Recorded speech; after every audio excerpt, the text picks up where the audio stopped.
Hello students, major और integration theory में हम नेक्स्ट जो टॉपिक है वो स्टार्ट कर रहे हैं। इसमें जो हमारा जो टॉपिक है वो क्या है, आज का जो बोरल सेट होता है वो तो आपको सिर्फ बोरल सेट की डेफिनेशन पता होनी चाहिए कि बोरल सेट होता क्या है। क्या होता है Borel set? The collection. Borel set की डेफिनेशन देखिए, बोरल सेट क्या होता है? द कलेक्शन बीटा टाइप की कोई कलेक्शन है, ठीक है। The collection beta of Borel set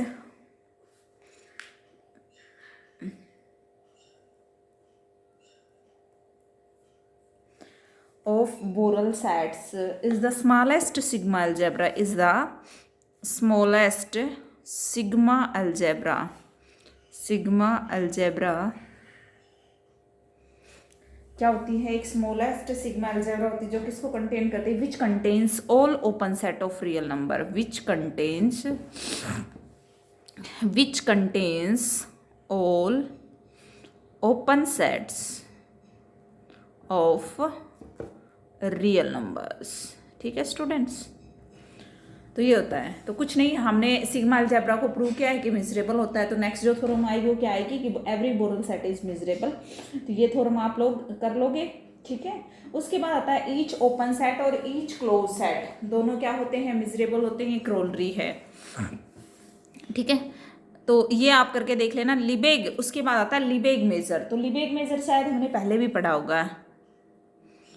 लिबेग major जो आपकी आउटर मेजर है उसी पे हम कुछ कंडीशन, एक्स्ट्रा रिस्ट्रिक्शन इम्पोज करेंगे, वो बन जाएगा आपका लिबेग मेजर। अगर एम स्टार ई आपका आउटर मेजर है, अगर एम स्टार ई आपका आउटर मेजर बोला जाता है तो एम ऑफ ई को क्या बोलोगे? लिबेग मेजर ऑफ ई, ठीक है। If E is miserable then outer measure of E is called the Lebesgue measure of E and is denoted by। अगर E मिजरेबल है तो उसकी जो आउटर मेजर है उसी को हम लिबेग मेजर बोलेंगे। कब और किससे डिनोट करेंगे? M ऑफ E से, ठीक है। M ऑफ E से डिनोट करेंगे। M is the set function obtained by restriction the set function M star to the family this of all miserable sets। देखो ये जो लिबेग मेजर है, ये जो ऑब्टेन्ड होगा एम ऑफ ई, ये कुछ रिस्ट्रिक्शन इम्पोज करेंगे एम स्टार पे, उससे आपके पास ये ऑब्टेन्ड होगा। तो इसको बोलेंगे हम लिबेग मेजर। जैसे कि हमारे पास ये बिल्कुल, हम ये डिट्टो थ्योरम में बिल्कुल अब जो लास्ट का चल रहा है ना वो सब कुछ हमने किया हुआ है। तो जैसे ये वाली थ्योरम है ये हम कर चुके कि जो M of E less than equal to this for each E I's are pair wise disjoint. First we have this, तो कुछ नहीं करना है इसमें। देखो m यूज कर रखा है, ठीक है। तो आपको क्या करना है? m स्टार का यूज करते हुए उसका m निकालना है। फर्स्ट आपके पास ये होता था, आउटर मेजर में प्रूव किया था ना काउंटेबली, ठीक है। देखो ये डिट्टो थ्योरम हमने प्रूव की थी, ये वाली। सबसे पहले हम आउटर के लिए लेके चल रहे हैं, आउटर के लिए, आउटर के लिए, आउटर के लिए, और यहाँ पे लास्ट में आके m स्टार के लिए ये है, तो this implies that this is holds for this, ठीक है। एज बिकॉज क्यों कहा इसने भाई ये यहाँ से यहाँ इन्वॉल्व करेगी, क्योंकि ई एन भी मिजरेबल है और यूनियन ऑफ ई एन भी क्या है? मिजरेबल है। E N is measurable and union of E N is also measurable, ठीक है। ये जो थ्योरम है, उसके बाद है कि जो सेकंड पार्ट है आपका वो फाइनाइट का केस ले लिया, डिसजॉइंट मिजरेबल का। तो ये भी आपको याद होगी, ये थ्योरम हमने की थी कि भाई इंपॉर्टेंट है। यहाँ पे मैंने कैपिटल एक्स का यूज किया था वहाँ पे, ठीक है। तो इसकी हेल्प लेके और इस भी पार्ट को, ये भी हमने part as it is M star के लिए प्रूव किया है। बस आपको ये ध्यान रखना है कि यहाँ पे ना एम का यूज करना है आपको, लिबेग मेजर का, ठीक है। अब हम जो थ्योरम है वो ये वाली करने वाले हैं, इंपॉर्टेंट है एग्जाम के पॉइंट ऑफ व्यू से, ठीक है। और एक बात मैं बता देती हूँ, सभी को वीडियोज देखनी है, जो इसी के बेस पे आपके जो असेसमेंट के मार्क्स हैं वो लगेंगे, ठीक है। तो इस वहम में ना रहे कि हम नहीं देखेंगे तो काम चल जाएगा। Let E N be an infinite decreasing sequence of measurable sets, that is sequence. ये जो आपकी डिक्रीजिंग होती है उसकी यही कंडीशन होती है कि E N plus one belongs to E N, then we say that E N is measurable, sorry E N is decreasing sequence. M of even be finite, then this condition will be holds. आपको ये prove करना है, ठीक है, कि M of लिबेग major, जब भी M आएगा तो उसका मीनिंग रहेगा Lebesgue measure. Lebesgue measure, Lebesgue measure, Lebesgue measure of intersection of E i's I1 से infinity is equal to limit n tends to infinity m of E N. ये आपको prove करना है इस पार्ट में। जो गिवन है वो मैं बता देती हूँ। ई एन डिक्रीजिंग सीक्वेंस है आपके पास, सीक्वेंस ऑफ मिजरेबल सेट्स की, ठीक है। एम ऑफ E1 फाइनाइट है, और उसके बाद आपको ये रिजल्ट प्रूव करना है। तो यहाँ पे सबसे पहले फर्स्ट ऑफ ऑल इसका प्रूफ स्टार्ट करने से पहले कुछ कंस्ट्रक्शन यानी कुछ हमने जो लेट किया है, सपोज किया है, उसको देखिए। ई को मैंने लेट किया है, जो E1 E2 सारे हैं I1 से इन्फिनिटी, इनकी इंटरसेक्शन करते जाओ, छोटा होता जाएगा उसको हमने किसके बराबर लेट किया, ई के बराबर। और यहाँ पे एक FI है, उसको नाम दिया है, उसको लिया है मैंने EI माइनस EI प्लस 1, ठीक है भाई। अब यहाँ पे दे रखा है ऑलरेडी EI क्या है, डिक्रीजिंग। डिक्रीजिंग को हमेशा ऐसे डिनोट करते हैं। EI क्या है, डिक्रीजिंग सीक्वेंस है। तो यहाँ पे देखो जो कंस्ट्रक्शन है वो आपकी, अगर मैं FI इंटरसेक्शन FJ करूँ तो हमेशा मुझे फाई मिलेगा। करके देख लो, F1 है तो क्या आ जाएगा, E1 minus E2, F2 E2 minus E3। देखो भाई, ठीक है, दोनों क्या है, I not equals to J। उस केस में आपके क्या है, ये दोनों डिसजॉइंट है, ठीक है। अब आगे देखिए, उसके बाद क्या है कि also each FI is miserable. FI miserable क्यों है भाई, क्योंकि EIs क्या है आपके पास, मिजरेबल है। तो हम FI को क्या बोल सकते हैं, measurable. Being the difference of two, पीछे हमने किया भी था कि जो दो मिजरेबल सेट्स हैं उनका जो डिफरेंस है अगर वो मिजरेबल है तो अगेन क्या रहेगा, वो measurable. Difference of two measurable set is measurable. और यहाँ से हमने एक कंक्लूजन भी निकाला कि जो FI है वो सीक्वेंस ऑफ पेयर वाइज, यानी कि F1 का F2 के साथ, F2 का F3 के साथ, F3 का F4 के साथ pair wise disjoint measurable sets है।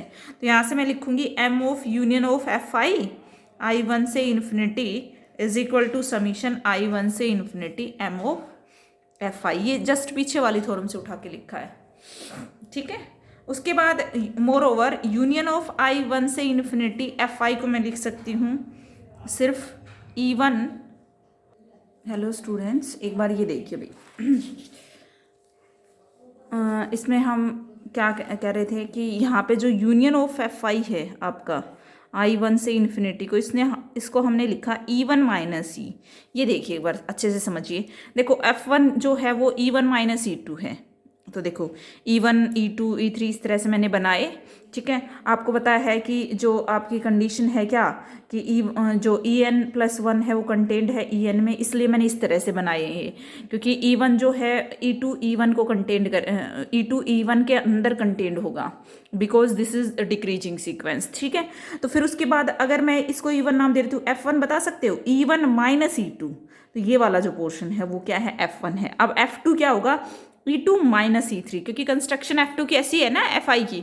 तो देखो यूनियन ऑफ FI, अगर मैं इस E1 में से इस पूरे E को हटा दूं, ठीक है, यानी कि इंटरसेक्शन ऑफ I1 से इन्फिनिटी, इस E को हटा दो पूरे को, ठीक है, E1 के अंदर से, तो आपका जो बचेगा वो क्या बचेगा, यूनियन ऑफ FIs I1 से इन्फिनिटी यूनियन, ठीक है।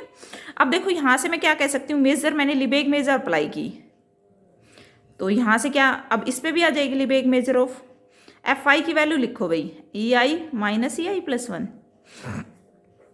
अब ये क्या है, पेयर वाइज डिसजॉइंट, ये समीशन में चेंज हो जाएगा।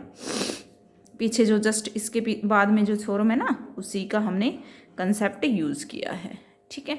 ये हो जाएगा आपके पास। अब आगे देखिए, अब नाउ E1 को मैं लिख सकती हूँ, देखो बिल्कुल लिख सकते हैं, E1 minus E union with E, ठीक है, लिख सकते हैं बिल्कुल, ओके। अब M ऑफ E1 क्या आ जाएगा, M of E1 minus E plus M of E। क्यों भाई, क्यों प्लस में क्यों चेंज हुआ ये आपका, क्योंकि ये दोनों ही क्या है, डिसजॉइंट है और मिजरेबल भी है, ठीक है। This implies that M of E one minus E is equals to M of E one minus M of E. Similarly M of E I minus E I plus one is equals to M of E I minus M of E I plus one. ठीक है, ये आ जाएगा। कैसे आया भाई ये वाला आपके पास? जो आपके पास ये वाली जो टर्म है ये कहाँ से आई आपके पास? ये जो हमने लिखा ये कहाँ से लिखा? देखो रिप्लेस कर दिया सिर्फ ई को ई आई प्लस वन से। ठीक है, क्योंकि ई के अंदर क्या है, E one E two E three सब कुछ ई के अंदर है और इंटरसेक्शन करके तब हमने वो उठा रखा है, तो वहाँ से सिमिलरली करके लिखा है इस रिजल्ट को। ठीक है, और फर्स्ट से हमने लिखा है कि M of E one minus M of E किसके बराबर है? समीशन एन आई वन से infinity M of E I minus M of E I plus one. ठीक है भाई, M of E I first implies that. क्यों भाई? क्योंकि देखो यहाँ से देखो एक बार कि अगर मैं वहाँ से मैंने डायरेक्ट नहीं लिखा, पहले तो क्या था मेरे पास, एक बार मैं दिखा देती हूँ आपको। देखो पहले तो जो था मेरे पास ये था कि भाई सिर्फ जो लिबेग थी वो बाहर थी, दोनों के डिफरेंस से। लेकिन हमने किसी न किसी 2-4 रिजल्ट ऐसे निकाले, जैसे ये वाला निकाला कि ई वन माइनस ई में ये मेजर लिबेग मेजर अंदर चली गई दोनों के साथ, एम ऑफ ई वन और एम ऑफ ई। इसी तरह सिमिलरली हमने ई को रिप्लेस किया इससे, तो भी आपके पास यही रिजल्ट आएगा। तो यहाँ से इसके कंक्लूजन से हमने लिखा क्या कि एम ऑफ ई वन, ये देखो लिबेग इसके साथ डिफरेंस में हमने इसके अंदर भेज दी, इज इक्वल टू दिस, ये भी कर दिया। ठीक है, अब उसके बाद हमने क्या किया कि ये जो टर्म है आपके पास, ध्यान रखना भाई एम ऑफ ई वन क्या है आपके पास? फाइनाइट है। ठीक है, ये वाली चीज क्या थी? फाइनाइट थी आपके पास। अब इसको क्या लिख सकते हैं? एम ऑफ ई वन, ये जो चीज है समीशन आई वन से इन्फिनिटी, तो limit N tends to infinity summation I one से N minus one M of E I minus M of E I plus one. हाँ भाई एन प्लस वन करेंगे तो ई एन आ जाएगा, और N tends to infinity तो वही बात हो गई, आई वन से इन्फिनिटी। ठीक है, कुछ नहीं किया, सिर्फ बाहर लिमिट रख दी। अब देखो limit N tends to infinity, अब मुझे बता सकते हो ये किसके बराबर होगा? समीशन आई वन से एन माइनस वन। बताओ भाई, रखो इसमें, खोल दो summation, M of E one minus M of E two plus M of I को 2 रखेंगे तो E two minus M of E three. ठीक है, ये कैंसिल हो जाएगा। और इसी तरह से लास्ट हमें रखना है एन माइनस वन, तो M of E N minus one minus M of E N.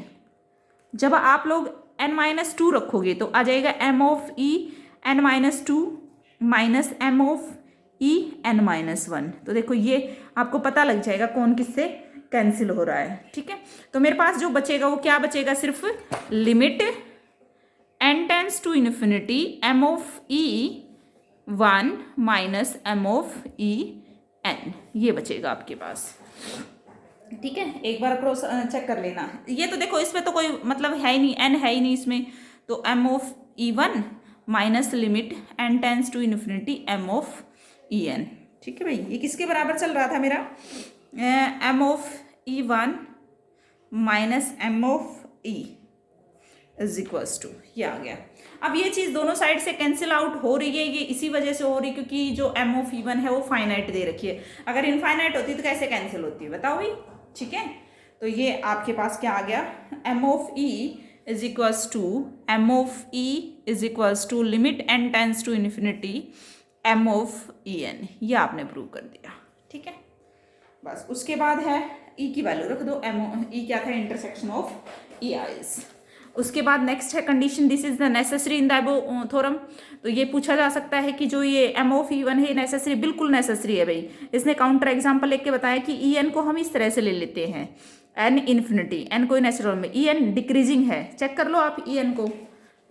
E N को हमने सपोज किया एन से इन्फिनिटी, ई वन आ जाएगा 1 से इन्फिनिटी, ई टू आ जाएगा 2 से इन्फिनिटी। देखो कम होता जा रहा है। अब 1, एक तो 1 से और इन्फिनिटी, एक 2 से इन्फिनिटी, 3 से इन्फिनिटी, डिक्रीज हो रहा है इंटरवल। ठीक है, डिक्रीजिंग है। एम ऑफ ई एन आपको पता है इनफाइनाइट है, बिल्कुल है। ठीक है, इंटरसेक्शन ऑफ ई एन क्या आ जाएगी, बिल्कुल फाई आएगी, करके देख लेना इंटरसेक्शन। देयरफॉर जो इंटरसेक्शन के आउटर मेजर है M of intersection of N, तो अगर ये हम क्या लिख सकते हैं, intersection of E N is equal to M of phi, और मेजर या फिर आउटर मेजर दोनों ही फाई की क्या होगी, सैलिबेग मेजर का पीछे हमने पढ़ा था 0 होती है, ठीक है। Limit N tends to infinity M of E N क्या होगी, इनफाइनाइट दे रखी है तो उस पर किए जाओ एन टेंस टू इन्फिनिटी, ठीक है, दोनों ही आपकी बराबर नहीं है। तो ये जो कंडीशन थी ये मोस्ट इंपॉर्टेंट थी, ठीक है। नेक्स्ट जो थ्योरम है वो भी ऐसी ही है आपके पास, उसमें इंक्रीजिंग दे रखा है, ठीक है।